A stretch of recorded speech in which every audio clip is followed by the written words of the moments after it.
cristiano, yo sería una mejor cristiana. No, eso es una mentira de Satanás. Cuando nosotros vemos a este pasaje, sin importar cuáles eran las circunstancias, la iglesia estaba viviendo por la obra y el poder del Evangelio y por la intervención del Espíritu Santo de una manera sobrenatural.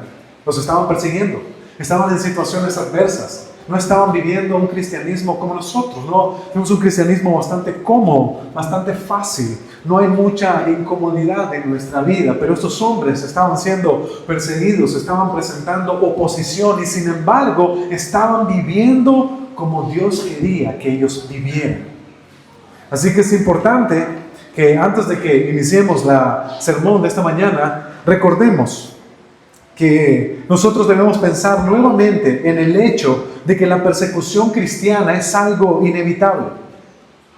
Todos vamos a sufrir persecución de diferentes maneras, en diferentes magnitudes, unos más fuertes que otros, pero todos vamos a ser perseguidos. La pregunta que yo hice ese domingo para que meditáramos era: ¿qué hace falta para que haya persecución en Nicaragua? Algunos respondieron: cristianos. Y otros dijeron: pero cristianos hay. Y eso es verdad, pero no sabemos qué tipo de cristianos. La razón por la que no hay persecución ahora es porque el cristianismo ha rebajado su nivel, ha rebajado su estándar. Y lo que desató la persecución en lo que nosotros estamos viendo en el capítulo 4 fue una iglesia que estaba unida. Pero no una iglesia que estaba unida simplemente, una iglesia que estaba unida por Cristo. Porque Cristo es la razón por la que este mundo está en contra de la iglesia. El mundo aborrece esto. El mundo es egocéntrico, es egoísta. Y es verdad que en cierta manera el mundo tiene unidad, ¿verdad? Usted mira que las personas que no conocen al Señor, que no tienen temor de Dios, a veces están unidas. Y es más, a veces se miran más unidas que la iglesia. El asunto es este. Es que la razón por la que el mundo se enoja con la unidad de la iglesia es porque el centro de esa unidad es Cristo. Y la razón por la que la unidad del mundo está mal es porque el centro de esa unidad no es Cristo. Ellos se unen porque simplemente están buscando su propio beneficio, sus propios intereses. Nosotros nos unimos porque glorificamos a Jesús y esto molesta al mundo. Y esto fue lo que trajo persecución, una iglesia unida. Eso es lo que molesta al mundo, que la iglesia permanezca unida en medio de la persecución, del dolor, de la aflicción, que se goce juntos como hermanos mientras están sufriendo por Cristo.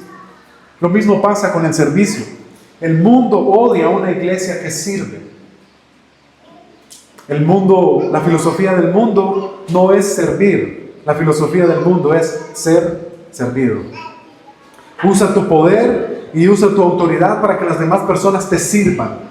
Pero el cristianismo es: usa tu poder y tu autoridad para servir a otros como Cristo lo hizo. Cristo, siendo Dios, Él se encarnó y vino al mundo para servir, no para ser servido. Ese es nuestro estándar, esa es la forma en la que vivimos y esto es lo que molesta al mundo. Al mundo le molesta que nosotros abracemos la posición de ser siervos humildes que sirven sacrificialmente a otros. El mundo no quiere eso, quiere poder y quiere servicio, pero la iglesia vive diferente. Pero eso fue lo que desató persecución.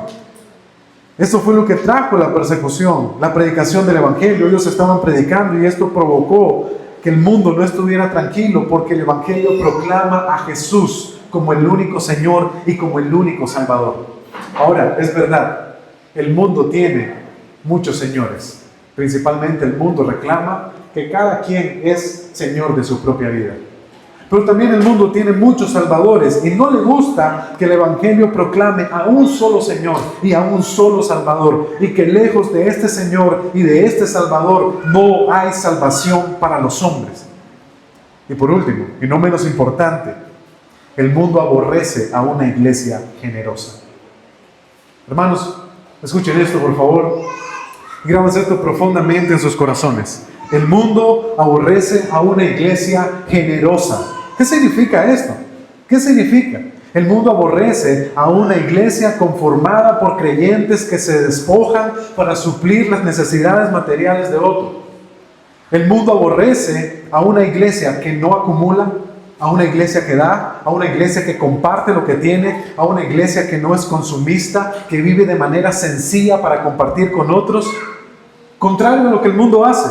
¿Qué hace el mundo? El mundo acumula, el mundo no da, el mundo da, pero siempre está esperando algo a cambio. El mundo es egoísta, individualista, avaro. Ese es el mundo, pero la iglesia es diferente. Y eso es lo que no le gusta al mundo, que la iglesia sea generosa. Y esta era la vida de los creyentes. Esto fue lo que desató la persecución. Esto fue lo que trajo la persecución. Nosotros debemos pensar si estamos viviendo de la misma manera que la iglesia estaba viviendo en ese momento.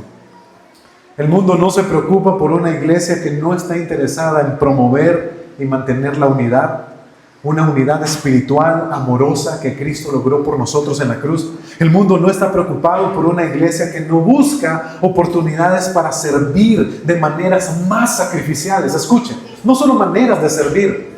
Es fácil servir a un hermano cuando se trata de, no sé, llevarle un plato de comida quizás. Pero ¿qué tal si servimos un poco más?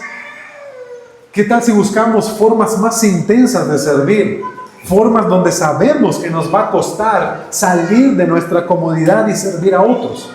Pero el mundo no está preocupado porque la iglesia sirve, pero muchas veces de manera tan superficial y tan floja a los hermanos. Tampoco el mundo se preocupa por una iglesia que no predica. ¿Ya? ¿Cuántos están preocupados que voy a predicar 2 horas? ¿Cuántos están preocupados por eso? Pues el mundo no está preocupado por la iglesia porque la iglesia ha diluido el mensaje. Ya no son sólidos en doctrina, ya no son sólidos en el mensaje del evangelio. Ahora se predica 5 minutos de un mensaje motivacional que complace a la carne y a los deseos de la carne y que hace que el hombre esté tranquilo en su pecado. Entonces el mundo no está preocupado por una iglesia que no predica. Pero tampoco el mundo se preocupa por una iglesia que no es generosa. El mundo está feliz con una iglesia cuyos cristianos son excéntricos, acumuladores, consumistas, compradores compulsivos, malos administradores de sus recursos económicos, que gastan para sí mismos, para sus planes, para su vida, para sus bienes, para sus cosas, que persiguen con afán las cosas materiales, las que luego guardan y acumulan, mientras otros tienen necesidades. El mundo no se preocupa por ese tipo de iglesia, pero sí se preocupa por una iglesia diferente. Y mi pregunta para ustedes es, nosotros, iglesia bíblica, palabra viva, ¿somos una iglesia diferente? Escúcheme, nosotros, iglesia bíblica, palabra viva, ¿somos una iglesia diferente? Recuerdo cuando estuve predicando la serie Dios y el dinero. ¿Cuántos recuerdan esa serie? Levante la mano, ¿cuántos recuerdan esa serie? Dios y el dinero. Estuve predicando una serie de 5 sermones. Y cuando prediqué acerca de eso, cité al pastor David Platt, quien escribió un libro llamado Radical. Y él cuenta cómo en verdad los creyentes están enfocados en sí mismos y no en ser generosos como Dios lo manda en su palabra. Así que permítanme refrescar sus mentes con esto. En el libro Radical, en la página 12, en el capítulo Alguien por quien vale la pena perderlo todo, David Platt escribió esto. Recuerdo cuando me preparaba para hacer el primer viaje a Sudán en 2001. El país todavía estaba en guerra y la región de Darfur, al oeste de Sudán, había comenzado a salir en los titulares. Un par de meses antes de partir, recibí una publicación cristiana de noticias en el correo electrónico. La portada tenía 2 títulos, uno al lado del otro. No estoy seguro de si el editor planeó poner estos titulares en particular, uno junto al otro, o sí, en realidad se le pasó por alto y cometió un grave error. El título a la izquierda decía: Primera Iglesia Bautista celebra la inauguración de su nuevo edificio de $23 millones. A continuación, un largo artículo que elogiaba el nuevo costoso santuario. Describía en detalle el mármol exquisito y el intricado diseño y los hermosos vidrios de colores. ¡Wow! una iglesia de 23 millones de dólares. A la derecha había un artículo más pequeño. El título decía: Ayuda humanitaria de los bautistas a los refugiados sudaneses. Como estaba a punto de ir a Sudán, este título atrajo mi atención. El artículo describía a 350,000 refugiados al oeste de Sudán que morirían de desnutrición y que no podrían llegar al final del año. Brevemente, explicaba sus sufrimientos y contingencias. La última oración decía que los bautistas enviaron dinero para ayudar a aliviar el sufrimiento de los sudaneses. Me entusiasmé hasta que llegué a la cifra. Ahora, recuerda lo que decía a la izquierda. Primera Iglesia Bautista celebra su inauguración de su nuevo edificio de 23 millones de dólares. A la derecha, el artículo decía: los bautistas recaudaron $5,000 para enviar a los refugiados al oeste de Sudán. $5,000. Esto no alcanza ni para movilizar un avión hasta Sudán, y mucho menos una gota de agua para la gente que lo necesitaba. ¿Ustedes se dan cuenta por qué el mundo no está preocupado por la iglesia?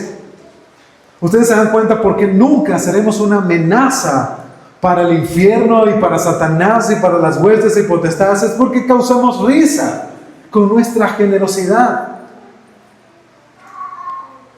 Estamos preocupados por otras cosas que no son importantes. A veces cuando en la iglesia hablamos, y yo se lo he expresado a algunos hermanos, la iglesia debería tener un terreno. Pero hay cosas más importantes que un terreno. La iglesia debería tener su propio edificio. No estoy diciendo que eso es pecado, ni estoy diciendo que eso es malo, ni estoy diciendo que Dios no lo pueda proveer. Pero esto a mí me hace una chispa en la cabeza.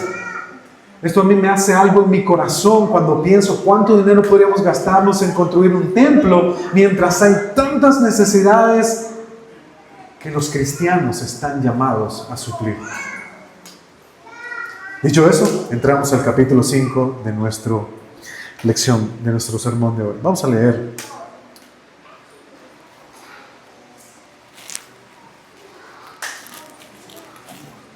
Hechos capítulo 5, de los versículos 1 al versículo 11. La razón por la que hice esta introducción es porque hay una conexión entre lo que acabo de decir y lo que vamos a estar predicando esta mañana. Hechos capítulo 5, así que si me siguieron, gloria a Dios, y si no me siguieron, gloria a Dios, arrepiéntanse, necesitan ser mejores oyentes. Hechos capítulo 5 dice así: pero cierto hombre llamado Ananías, con Safira su mujer, vendió una heredad y sustrajo del precio, sabiéndolo también su mujer, y trayendo solo una parte la puso a los pies de los apóstoles. Y dijo Pedro: Ananías, ¿por qué llenó Satanás tu corazón para que mintieses al Espíritu Santo y sustrajeses precio de la heredad?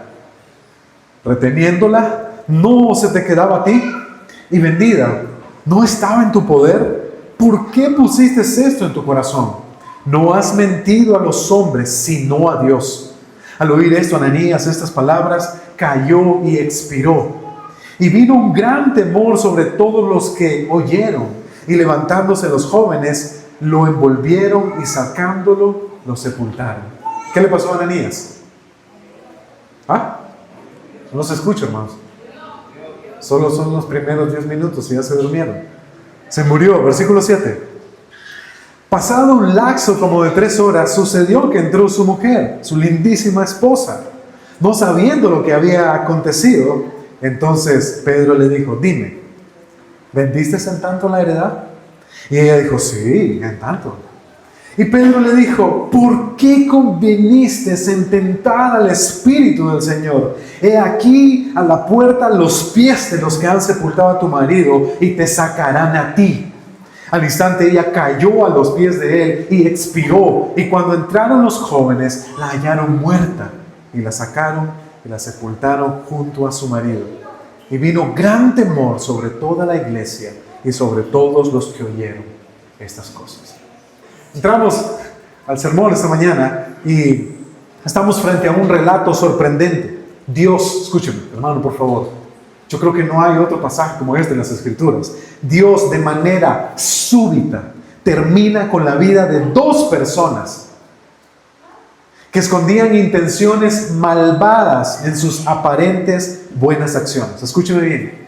Dios de manera súbita acabó con la vida de dos personas en un mismo día, porque estas personas estaban haciendo una buena acción, pero detrás de esa buena acción escondían malas intenciones. Así que estamos frente a un inmediato juicio de Dios por el pecado de dos personas, Ananías y Zafira.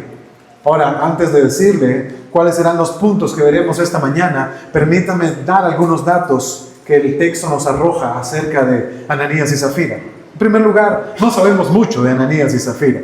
Creo que esta es la primera y la última vez que se mencionan. No tenemos más datos de quiénes eran, dónde vivían, pero sí creo que podemos ver que Ananías y Zafira estaban involucrados en lo que ocurría en el contexto de la comunidad creyente.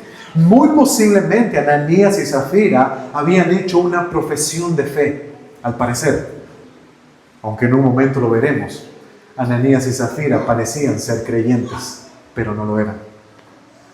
Estos son los únicos datos que tenemos para hablar de esto. Quizás haya un dato más. Ananías y Zafira eran un matrimonio. Ananías era el hombre, Zafira era la mujer. Y estaban casados. Y no eran personas, al parecer, no eran personas regeneradas, ya que cuando leemos el texto, ellos dan evidencias, no solo con sus acciones, sino con sus motivaciones, de que ellos no eran genuinos creyentes.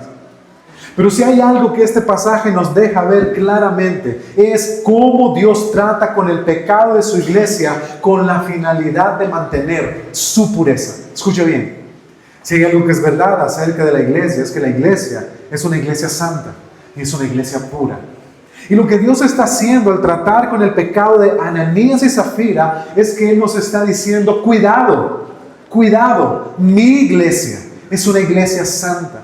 Y a pesar de que en la iglesia hay creyentes que luchan con el pecado, los creyentes están llamados a vivir una vida íntegra. El apóstol Pedro escribe en su carta, sed santos, porque Dios es santo. Así que escuchen bien, estamos frente a un juicio divino. Y la pregunta que nos hacemos es, ¿era necesario que Ananías y Zafira murieran? ¿Era necesario que Dios trajera este juicio a ellos? ¿Por qué? ¿Por qué Dios tiene que tratar con estas personas de esa manera? Creo que son preguntas importantes y esto es lo que entonces nos lleva a nuestros puntos esta mañana. ¿Por qué Dios trata de esta manera con Ananías y Zafira? Con Ananías y Zafira. El primer punto que vamos a ver es que Dios trata de esta manera a Ananías y Zafira, en primer lugar, por su falsa generosidad. Nuestro segundo punto es ver que la razón por la que Dios trae un juicio sobre estos hombres es porque Dios trata con juicio y castigo toda hipocresía en el hombre. Y por último, tendremos una aplicación. Así que, los que anotan, por favor, tenemos nuestro primer punto, la falsa generosidad. Como ya hemos leído en nuestros primeros versículos, ahorita vamos a estar en los versículos 1 y 3. Este hombre llamado Ananías y Zafira, su mujer, venden una heredad, se ponen de acuerdo en cómo van a hacer todo este asunto y luego traen una parte de lo que habían vendido a los pies del apóstol Pedro. Y Pedro les pregunta por qué Satanás había llenado sus corazones para que mintiesen al Espíritu Santo. Así que eso es lo que estamos viendo en los primeros versículos. Ananías y Zafira, este matrimonio, los cuales estaban dentro de la comunidad de los primeros creyentes, se dispusieron, escúchame bien, en un mutuo acuerdo, ¿no? Qué bonito es cuando los matrimonios se ponen de acuerdo, ¿sí? O hay matrimonios aquí que no se ponen de acuerdo. Así que estos se pusieron de acuerdo en vender una heredad. Heredad aquí significa una propiedad. ¿Cuántos tienen propiedades aquí? Por ahí delataron a alguien. Bien, una heredad aquí es una propiedad. Ananías y Zafira iban a vender su propiedad y ellos hacen esto Porque al parecer, al ser contados entre la comunidad de los primeros creyentes, recordemos que en el capítulo anterior, los primeros creyentes que poseían tierras y casas, ¿qué estaban haciendo? Las estaban vendiendo y estaban trayendo el dinero para que los apóstoles administraran esos recursos y sirvieran a las necesidades que había. Así que Ananías y Zafira están haciendo lo mismo. Ellos están tomando su propiedad y la están vendiendo. Ahora, si el texto terminara ahí, si el texto simplemente dijera que ellos lo vendieron, pues nosotros no encontraríamos ningún problema. Pero sí hay un problema. ¿Y cuál es el problema? ¿Ustedes ya se dieron cuenta de cuál es el problema? ¿Cuál es el problema? El problema es que estas personas decidieron mentir para no dar todo el dinero completo de la propiedad vendida a los apóstoles. De modo que solo entonces iban a llevar una parte del dinero, y esa parte del dinero era con la que ellos iban a afirmar que era la suma total de la que habían vendido. Ahora, para que me entiendan, voy a poner un ejemplo. Vamos a decir que Ananías y Zafira vendieron su terreno de 9 por 18 en $15,000. $15,000 vale un terreno más o menos, ¿verdad? $15,000. Así que ellos habían hablado entre ellos y dijeron, bueno, vamos a llevar solo 2,000 y vamos a decirle al apóstol Pedro que ese fue el total del precio en que lo vendimos. ¿Está de acuerdo? ¿Te parece, amada mía esposa? Fueron y él llevó con mentiras esos $2,000. Ahora sabemos que no existían dólares en ese tiempo, pero es para ejemplificar y ustedes me pueden entender mejor. Ellos llevan esos $2,000 y le dicen, aquí está el dinero para que lo usen en el servicio, los necesitados. $2,000 fue el precio en el que vendimos la heredad. Ahora, ellos están mintiendo, ¿verdad? Ellos no vendieron en $2,000 la propiedad. Así que al traer el dinero, el apóstol Pedro les confronta. Mire lo que el apóstol Pedro les dice. Ananías, ¿por qué llenó Satanás tu corazón para que mintieses al Espíritu Santo y sustrajeses del precio de la heredad? El apóstol Pedro sabía que esa no había sido la suma total de la venta y que ellos habían quitado o tomado dinero y entregado la otra parte. Ahora la pregunta aquí es, ¿cómo supo esto Pedro? ¿Cómo supo esto Pedro? El pasaje no nos dice cómo supo esto Pedro. Así que lo que debemos creer es que por obra del Espíritu Santo, Él le estaba revelando a Pedro las intenciones perversas que este matrimonio tenía para de esa manera descubrir el pecado que ellos estaban ocultando. Escuchen, el Espíritu Santo le estaba dando a Pedro discernimiento. Le estaba dando a Pedro posiblemente, ya fuera que le revelara o le comunicara de manera especial lo que estas personas estaban haciendo. Pedro sabía lo que estaba ocurriendo. Y por esa razón, Pedro los confronta. Pero lo que Ananías está haciendo es tan serio. Por favor, pongan atención en esto. Es tan serio que el apóstol Pedro entiende que esto solo puede ser obra del mismo Satanás. Esto es serio, hermanos. Esto es serio. Estas personas se unen, planean mentir, quieren engañar al apóstol Pedro, quieren engañar a la iglesia y piensan que se pueden burlar de Dios. Hermanos, eso solo puede ser obra de Satanás. Y por eso el apóstol le dice, ¿por qué llenó Satanás tu corazón para que mintieses? Satanás estaba influenciando el corazón de Ananías y Zafira. De hecho, esa palabra aquí es importante. La palabra llenó, indica control pleno. De modo que Ananías y Zafira estaban influenciados por el engaño de Satanás. Pero escuche bien, ellos no eran víctimas de Satanás, ¿verdad? Qué fácil es echarle la culpa a Satanás. No, es que el diablo me tropezó. No, es que el diablo me hizo que llegara tarde. No, es que el diablo aquí, el diablo. Ananías y Zafira no eran víctimas de Satanás. Satanás simplemente influenció, sembró, puso en ellos esto. Pero fue una decisión voluntaria, premeditada, que ellos tomaron para actuar de esta manera en contra de la iglesia del Señor. Así que ellos planearon esto y previamente dice el pasaje que ellos consintieron a actuar de esta manera. Ellos pensaban que mientras engañaban a los hombres, mientras pudieran engañar a los hombres, todo iba a estar bien. Sin embargo, el apóstol Pedro les dice que al pretender engañar a los líderes de la iglesia, a los hombres, ellos no están engañando a los hombres, ellos están mintiendo. ¿A quién dice el pasaje? Al Espíritu Santo. Estos hombres, esta pareja, estas personas, estaban actuando de manera pecaminosa. Y no se daban cuenta que al hacer esto, lo que estaban haciendo era tramaban un engaño contra el Espíritu Santo, quien discierne y conoce los corazones y las intenciones de los hombres.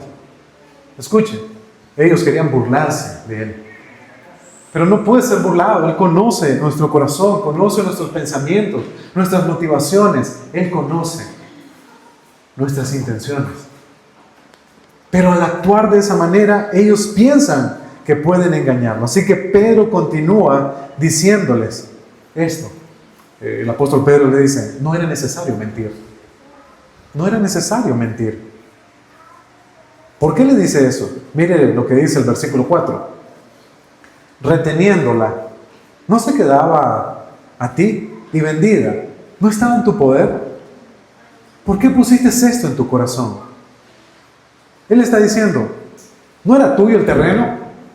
Podías hacer lo que quisieras con tu terreno, es tuyo. Nadie te exigió que lo vendieras. Y si lo vendías, ¿no era tuyo el dinero? Podías decidir hacer lo que quisieras con tu dinero. No era necesario mentir. No era necesario mentir. Pedro está tratando de llegar al corazón de este hombre. Si no querías darlo, no tenías que darlo, no había ningún problema. Nadie te está exigiendo, no hay ningún mandamiento en la Biblia que diga que si tienes un terreno tienes que venderlo y traerlo a la iglesia para que el pastor se compre un carro, no es broma, que para que el pastor lo administre. No hay ningún mandamiento. Lo que estos hombres estaban haciendo era un acto voluntario. ¿Por qué lo estaban haciendo? Porque el poder del Evangelio cambia los corazones de modo que ya no atesoramos las cosas de este mundo, sino que las entregamos por el bien de los demás, porque atesoramos ¿a quién? A Cristo. Pero había un problema con Ananías y Zafira. Pedro les pregunta esto y los lleva a meditar más. Pero, ¿por qué le pregunta, ¿por qué pusiste esto en tu corazón? Pedro les está preguntando, ¿por qué mentir? ¿Por qué mentir? Ahora, si ustedes han puesto atención, y yo creo que ustedes tienen el Espíritu Santo, disciernen, y son muy inteligentes y bastante sabios. Ustedes saben por qué mintieron. Este es el pecado detrás del pecado. Escúchenme, esto es el pecado detrás del pecado. Mentir es pecado, pero ¿qué te llevó a mentir? Es otro pecado. Así que nosotros queremos llegar al corazón de esto, y esa es la razón. ¿Por qué mintieron? Porque querían el dinero para ellos. En sus corazones nunca estuvo el deseo de ser verdaderamente generosos, sino solamente aparentar que lo eran, pero en verdad eran egoístas, ávaros, mentirosos y aprovechados. Porque el texto inicia diciendo que desde un inicio ya habían acordado quedarse con una parte del dinero. Lucas quiere mostrarnos, la intención aquí no es dar, la intención aquí no es ser generosos, la intención aquí al final es quedarse con el dinero. Es quedarse con el dinero, no es ser verdaderamente generoso, es solamente aparentar que lo son. Aparentar. ¿A cuántos les gusta aparentar aquí? ¿A cuántos les gusta aparentar? Levante la mano. No levanta la mano porque le gusta aparentar. ¿Ya? Ahora, eso hace que su supuesto acto de generosidad sea falso. Recuerden nuestro primer punto, la falsa generosidad. Lo que estamos viendo aquí es que estos hombres mintieron porque ellos querían el dinero para ellos y no realmente ser generosos hacia sus hermanos. Ellos simplemente querían aparentar que eran unos cristianos generosos como los otros cristianos. Ahora, ustedes saben que cuando se escribió el Nuevo Testamento y cuando se escribió el Antiguo Testamento, no existían los capítulos ni los versículos. ¿Cuántos saben eso? Cuando se escribió el Antiguo Testamento y el Nuevo Testamento, no existían los capítulos y los versículos. Así que si usted tuviera el escrito original del libro de Hechos, usted tendría una sola columna de una historia, ¿no? Los capítulos y los versículos se añadieron después para ayudar a la mejor interpretación del texto, para saber dónde iniciaba y terminaba una sección. Pero si nosotros leemos Hechos y quitémonos la idea de que tiene capítulos y versículos, estaríamos leyendo una sola historia. Eso nos conecta entonces con el final del capítulo 4 y el inicio del capítulo 5. ¿Con qué termina el capítulo 4? ¿Con la historia de quién? De José, el levita, ¿verdad? Ahora, si nosotros hacemos una comparativa, José el levita tenía una propiedad y la vendió, ¿sí o no? Ananías y Zafira tenían una propiedad y la vendieron, ¿sí o no? Se parecen, ¿verdad? Entonces Lucas quiere hacer un contraste. Él quiere mostrarnos lo que significa la verdadera generosidad de la falsa generosidad. Porque cuando nosotros nos encontramos aquí con José en el capítulo 4, nosotros vemos que este José, por ser levita, no tenía ninguna heredad en Israel. Pero después de haber recibido una propiedad, lo único que posiblemente llegó a tener en su vida, la vendió y la entregó para que el dinero sirviera para servir a otros. ¿Qué significa esto? Significa que José nos demuestra que es posible despojarse de cualquier cosa cuando Cristo es el tesoro más grande y el Evangelio ha transformado el corazón. Escuchen, Lucas nos está mostrando cómo el Evangelio hace que las personas cambien sus afectos, sus deseos, sus intereses y sus posesiones. Ahora Cristo es su interés, Cristo es su deseo, Cristo es su mayor posesión. Y como lo dije, cuando usted no tiene nada y logra tener algo, posiblemente usted no lo quiere perder jamás. Pero José es una muestra de lo sobrenatural que el Evangelio es. Un hombre que estaba condenado a no tener ninguna heredad en Israel, cuando la tuvo, y Cristo cambió su corazón, la entregó. Porque ahora había algo más valioso que tener una posesión. ¿Qué era? Era Cristo. En contraste ahora a Ananías y Zafira. Ananías y Zafira nos demuestran que ellos están dominados por el amor a lo material y que no quieren perderlo. No quieren perderlo. No quieren perderlo. Por eso ellos dicen 15,000. Pero ¿cómo le vamos a dar 15,000? Démosle solo 2,000 y digamos que lo vendimos por 2,000. Y nos quedamos con 15 menos 2, 13,000 para nosotros. ¿Ok? Así que lo que nosotros tenemos aquí es este contraste. Estos hombres no quieren perder, este matrimonio no quieren perder sus corazones, aman lo terrenal. Ellos solo pueden, escuchen esto por favor, ellos solo pueden simular mediante el engaño una vida espiritual que no poseen. José poseía una vida espiritual real.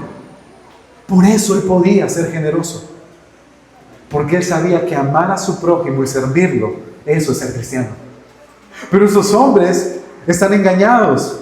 Ellos no poseen una vida espiritual, que lo único que les queda es simularla. Es simularla, es aparentarla. Es aparentar que la tienen, pero Cristo no es su tesoro. Y muy posiblemente, y creo que queda claro en este pasaje, el Evangelio no ha iluminado verdaderamente el corazón de estas dos personas. Esta es la falsa generosidad. Estos dos hombres, estas dos personas, estaban envueltas en engaño. Y esto fue lo que trajo el juicio de Dios a Ananías.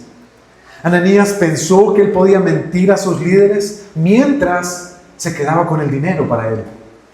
Ananías pensó que él podía engañar a sus líderes mostrándose como un hombre espiritual. Miren cómo vendí mi propiedad y traje el dinero para que, gloria a Dios, aleluya, sirva a los hermanos.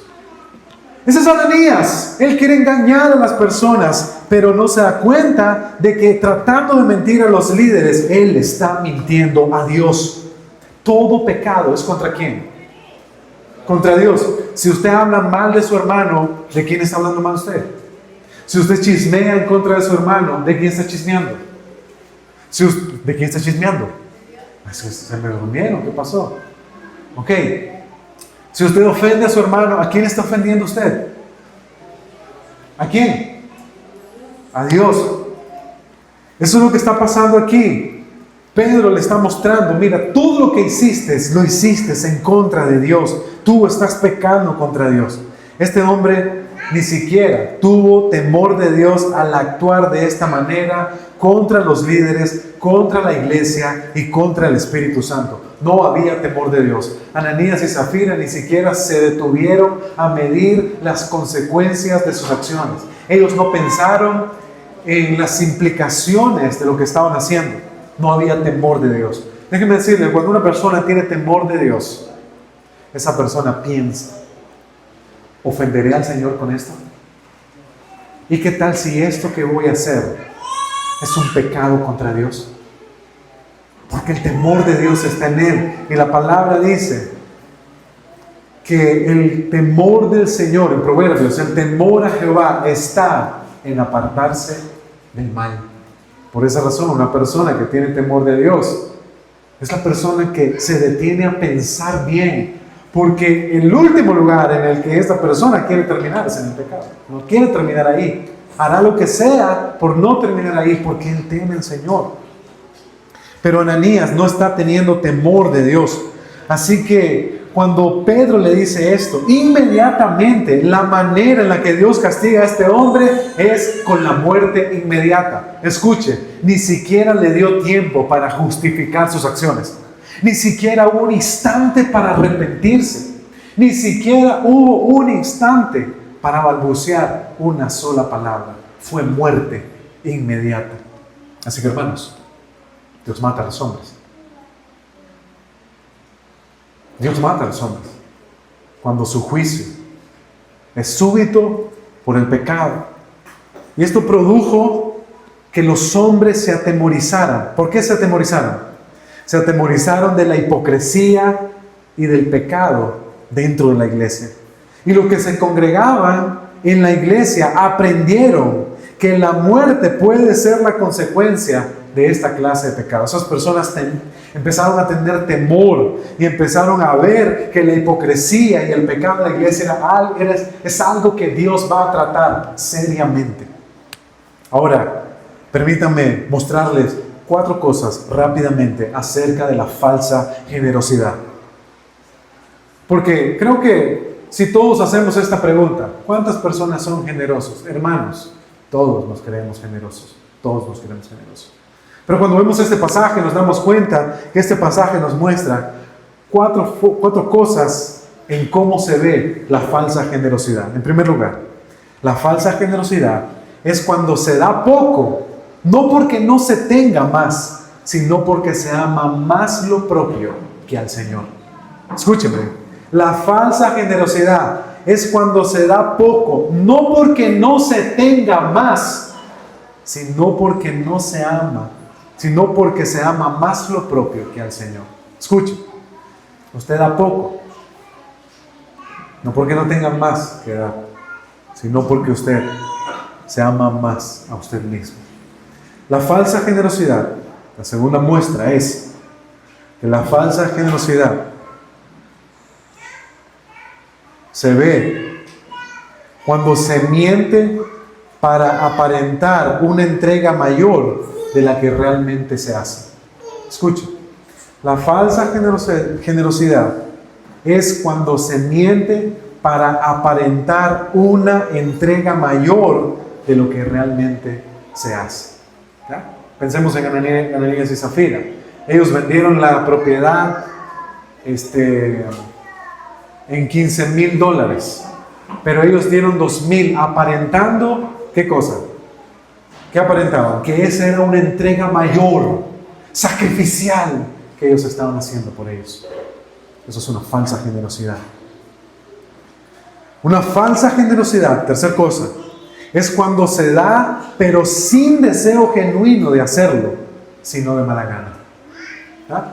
Ok, 15,000, bueno, demos 2,000, ¿no? Pues sí, de todos modos, ¿sí? ¿Qué vamos a hacer? 2,000, para que no diga la gente, ¿no? Y eso lo hemos visto en la iglesia con cosas pequeñas, ¿no? Hermanos, hay que recoger una ofrenda para...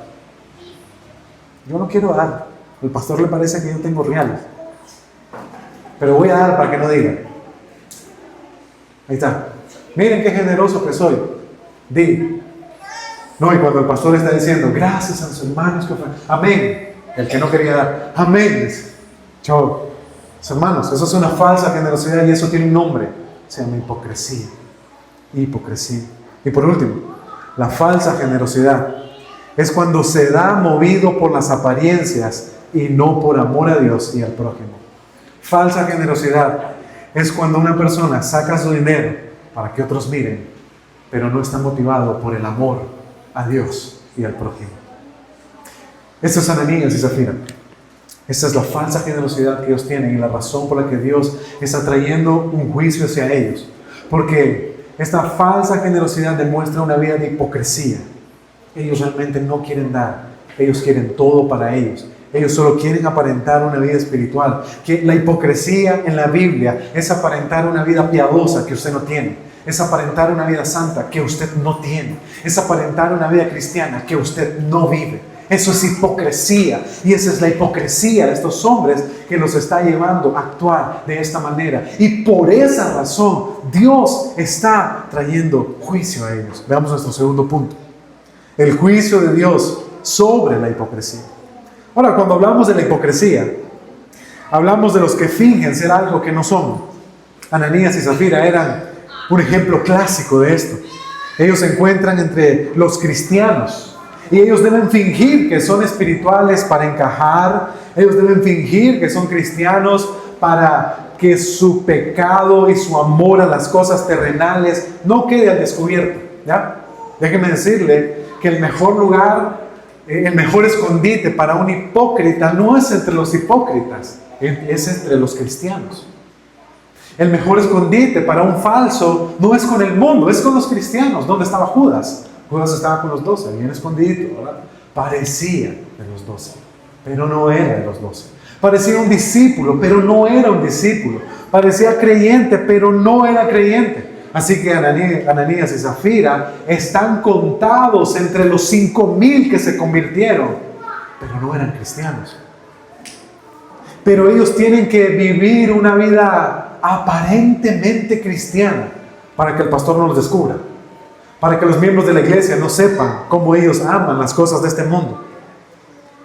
La hipocresía de esta pareja es clara. Y permítanme mostrarles lo siguiente. La hipocresía de Ananías y Zafira, en primer lugar, se muestra en cómo ellos quieren aparentar ser generosos, pero detrás de eso, ellos aman su riqueza y mienten para quedarse con el resto de las ganancias. Esta aparente generosidad solo es una fachada para esconder un corazón que ama el mundo. ¿Qué dice Pablo a Timoteo? Que es el mayor mal de los hombres. ¿El amor a qué? El amor al dinero.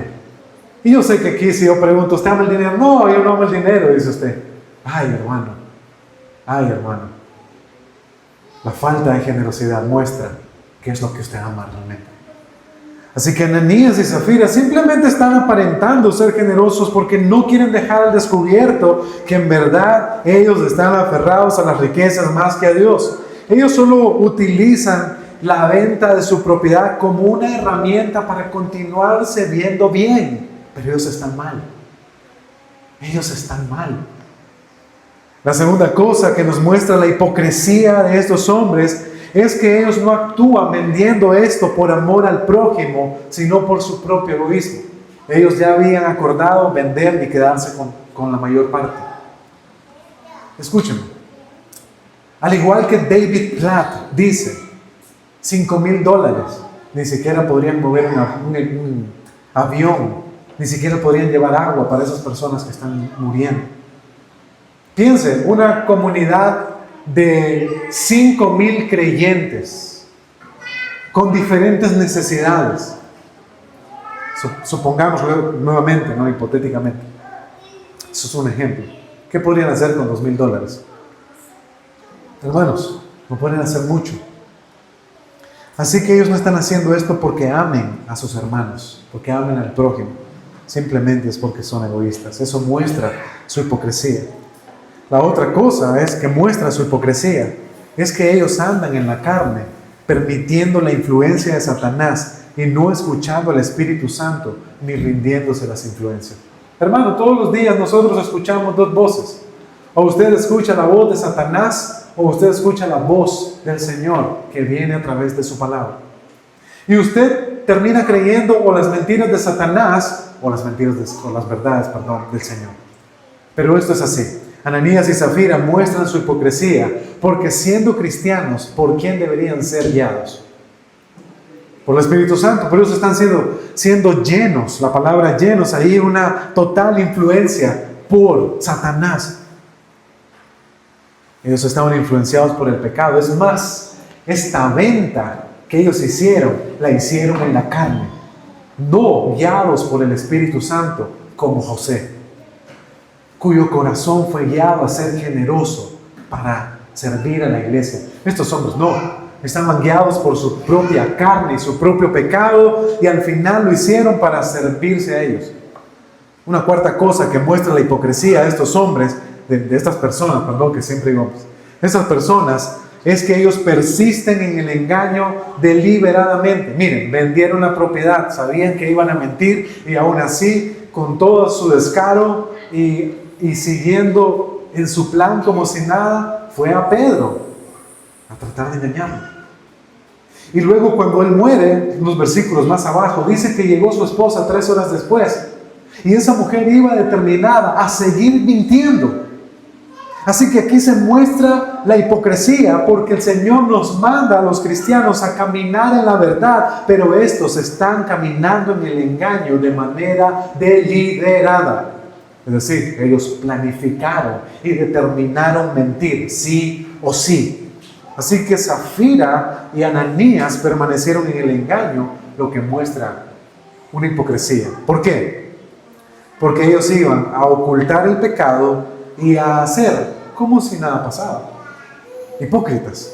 Eso es la hipocresía. Ellos están ocultando el pecado y actuando como si nada.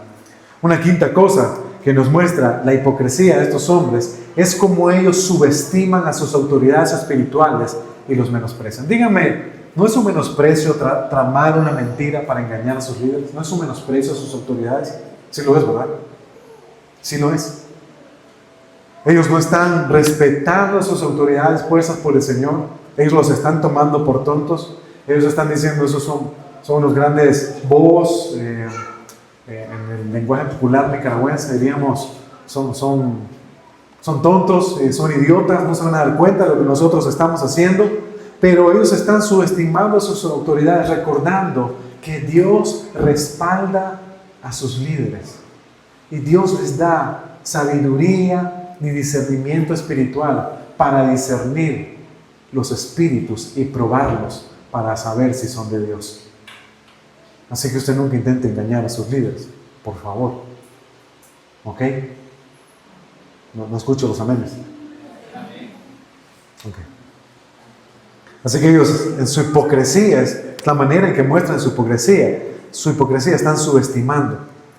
Ahora, la hipocresía también se muestra en que ellos, conociendo el poder y la autoridad del Espíritu Santo y las cosas que Dios está haciendo ahí, ellos pretenden burlarse de ellos.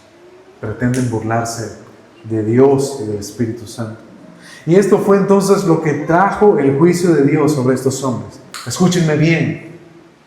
Dios no puede ser burlado. Él muestra su santidad a través de este juicio. Los hipócritas en la iglesia no quedarán impunes. Dios hará que paguen, sí o sí. Y lo que estos pasajes nos están mostrando es que la iglesia debe caminar en conformidad al carácter de Dios. La iglesia debe caminar con integridad. La iglesia debe caminar en santidad. La iglesia debe andar en piedad y debe tener temor reverente al Señor. Porque todo lo que nosotros hagamos en contra de la iglesia, lo hacemos en contra del Señor. Y este pasaje nos deja claro que Dios en su santidad absoluta, escúcheme, juzga el pecado de la hipocresía dentro de la iglesia, demostrando que no tolera la corrupción interna y que exige que los cristianos sean genuinos en su amor y en su pureza. Dios exige que nuestro amor sea genuino. Por eso el apóstol Pablo exhorta en la carta de los Romanos a los creyentes y les dice: el amor sea sin fingimiento. Escuchen, el amor sea sin fingimiento. El Señor nos muestra que nosotros no podemos jugar a ser cristianos, porque eso nos va a costar muy caro. Él nos muestra que no podemos jugar con su iglesia, porque eso va a costarnos muy caro. Él nos muestra que no intentemos tratar de burlarlo, porque eso va a costarnos muy caro. Es mejor abandonar toda hipocresía y vivir una vida de arrepentimiento y fe en el poder de Cristo que nos transforma. El juicio de Dios sobre la hipocresía de estas personas. Ananías y Zafira tuvieron que morir por su hipocresía. Recuerdo ahora en el Antiguo Testamento, donde Dios también mató súbitamente a 2 personas. Nadab y Abiú. Eran 2 sacerdotes, estaban al servicio del templo, y ellos ofrecieron a Dios un fuego extraño. Y lo que Dios hizo fue que saliera fuego del altar y los consumió.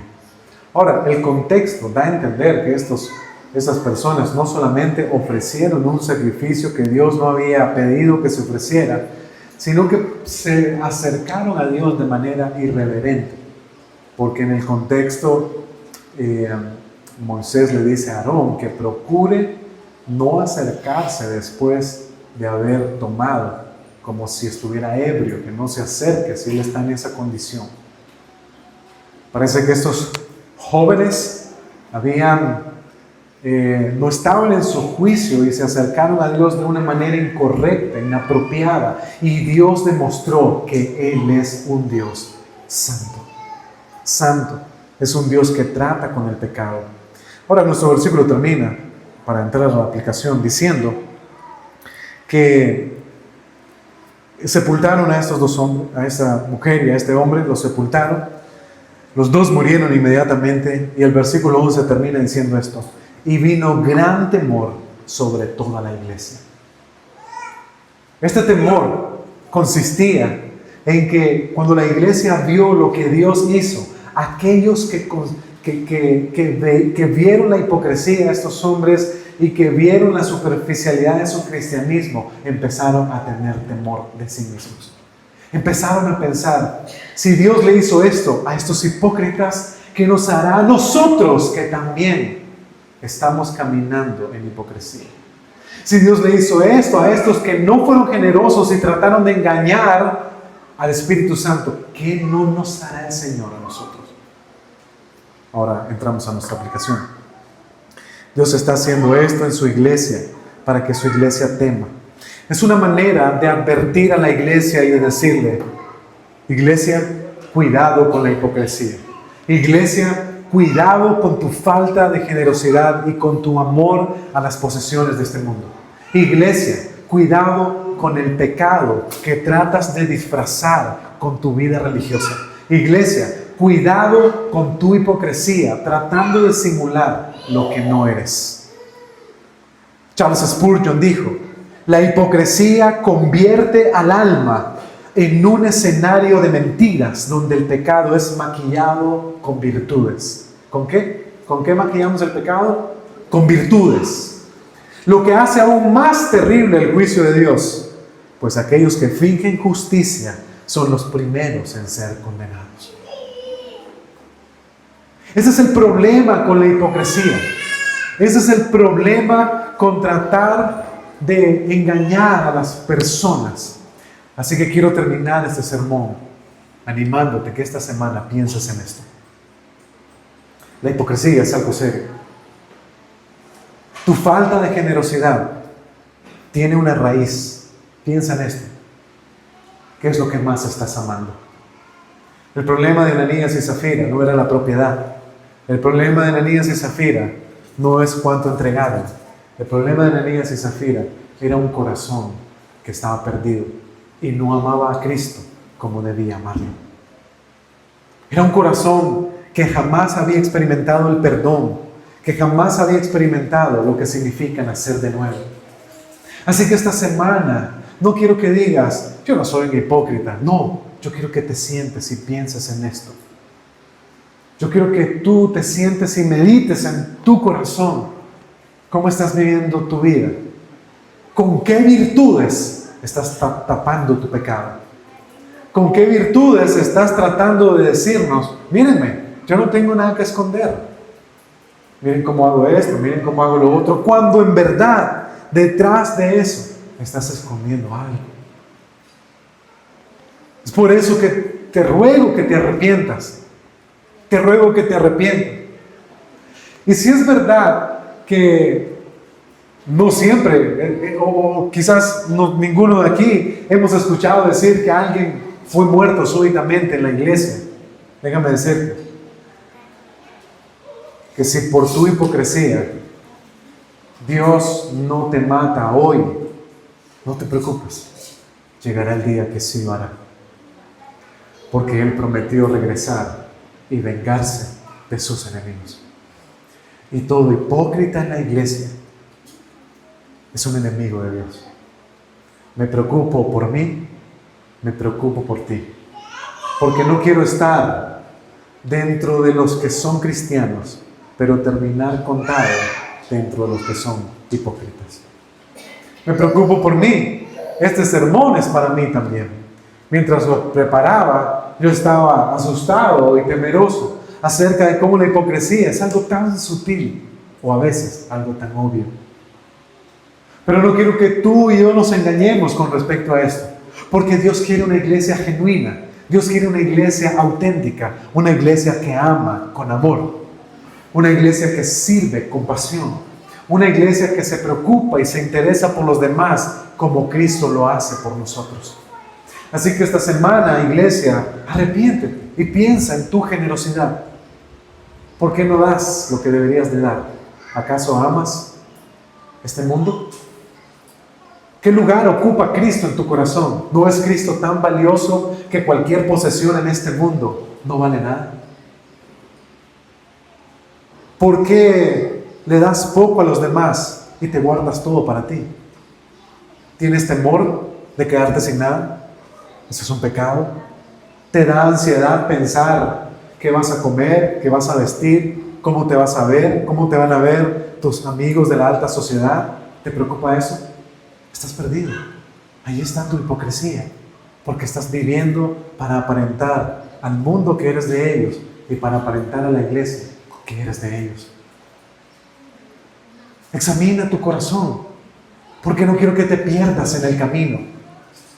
No quiero que el día en el que el Señor regrese y diga, era necesario que creciera el trigo con la cizaña, porque eso es lo que la historia de Ananías y Zafira nos enseña. Los hipócritas deben estar en la iglesia también, porque es necesario que crezcan juntos, pero llegará el día donde Dios tendrá que separarlos, donde Dios separará el trigo de la cizaña, donde los cristianos genuinos entrarán al gozo del Señor y los hipócritas tendrán que ser lanzados al lago de fuego. ¿Acaso no has visto la parábola de la gran red? Donde Dios dice que la red fue lanzada al mar y luego fue traída hacia la orilla y se abrió y ahí habían peces buenos y peces malos y Él los separó. ¿Sabes qué significa eso? Lo mismo, en la iglesia, los hipócritas también están ahí. Pero llegará el día donde tendrán que ser separados. No quiero que yo sea separado ese día con los que no son del Señor. Y por esa razón te ruego, por las misericordias del Señor, arrepiéntete ahora y piensa, ¿será que en verdad Dios no ha hecho una obra en mi corazón? Porque si no la ha hecho, necesito que la haga ahora mismo. ¿Será que en verdad no soy cristiano? Porque si no lo soy, entonces quiero serlo para su gloria. O hay alguien aquí que diga, bueno, a lo mejor ni siquiera soy nada, me voy a ir al mundo. Hermano, bueno, o persona que parece ser hermano, vete al mundo, estarás mejor allá. Estarás mejor allá, porque tu castigo será más tolerante que el castigo que te tocará al estar dentro de la iglesia, aparentando ser algo que no eres. Por eso Jesús, nuestro Señor Jesucristo, le dijo a aquella gran ciudad, el juicio de Sodoma y Gomorra será más tolerable que el juicio que les tocará a ustedes, que viendo las obras y los milagros que hice, y aún así no se arrepintieron. El juicio para ellos sería mayor porque tenían conocimiento, porque vieron los milagros. Mientras que Sodoma y Gomorra no vieron a Cristo, no vieron los milagros de Cristo. Ellos tendrán su juicio, pero el juicio de ellos será más tolerable que el juicio que les tocará a aquellos que, conociendo la verdad, decidieron vivir en hipocresía. Arrepiéntete y pon tu fe en Jesús. Esta mañana, quien vino a morir por los hipócritas más grandes del mundo, de los cuales el primero soy yo, pero Él vino a morir por mí. Y Él vino a quitar toda mi hipocresía para hacerme andar como un cristiano verdadero. Él vino a morir por ti. Y si tú esta mañana admites que no estás viviendo como un cristiano verdadero y que quizás hay áreas de tu vida donde eres hipócrita, arrepiéntete, porque el Hijo de Dios vino al mundo a morir por esto. Y tú no te perderás. Tú encontrarás vida eterna en Cristo Jesús. Oremos. Amado Señor, Padre.